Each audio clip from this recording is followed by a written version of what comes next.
Bom dia, bom dia, bom dia, sétimo ano. Então bora lá para nossa aula de ética de hoje que vai falar sobre ecossistema. Mas vocês sabem o que é ecossistema? Vocês já ouviram alguém falar sobre ecossistema? Então bora lá. Ecossistema é um nome dado a um conjunto de comunidades que vivem em um determinado local e interagem entre si e com o meio ambiente. Na verdade, ele é constituído de um sistema estável, equilibrado e autossuficiente.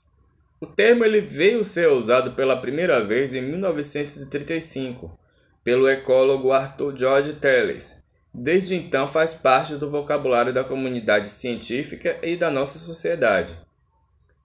Mas o ecossistema, o que é o ecossistema? Como ele é formado? Quais são os componentes dele? Então vamos lá, componentes do ecossistema.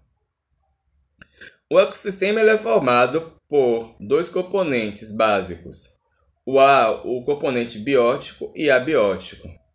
Na verdade, o componente biótico, que é o primeiro, a qual eu falei, diz respeito aos seres vivos, da comunidade, tais como plantas e animais.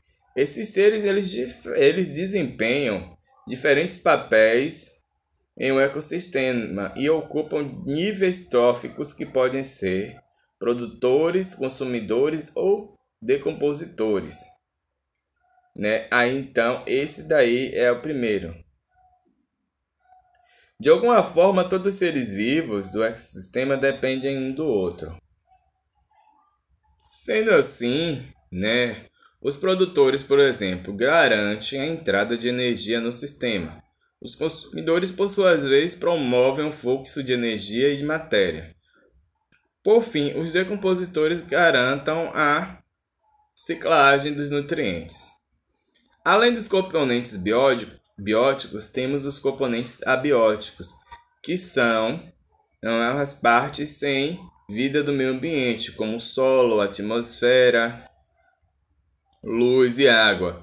Esses fatores eles são fundamentais para a manutenção da vida, pois garantem a sobrevivência da espécie, atuando inclusive como metabolismo dos seres vivos, como é o caso da água. Eu queria focar aqui nessa questão dos consumidores, e dos decompositores e tudo mais. Então bora lá. Os produtores. Vou dar um exemplo. Produtores, eu posso dar um exemplo de produtores. As rosas. Como assim, professor Rosa?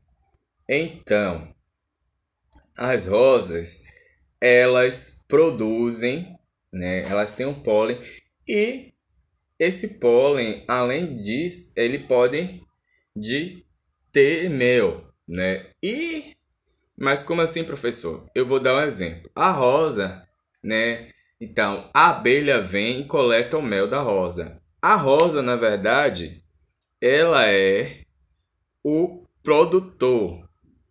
Já as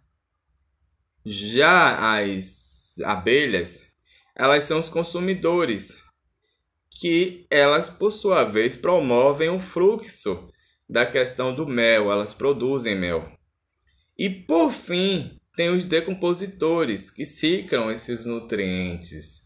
Esses decompositores, podemos dizer que é quem consome o mel depois das abelhas, Os apicultores, em sua maioria, é aquela pessoa que cria a abelha, tem um criatório de abelha, tudo direitinho. E que muitas das vezes faz o mel chegar à nossa casa, aquele velho e bom mel. Bora lá, vou dar exemplos agora de ecossistema. Os ecossistemas, eles podem ser observados de diferentes escalas. Bora lá.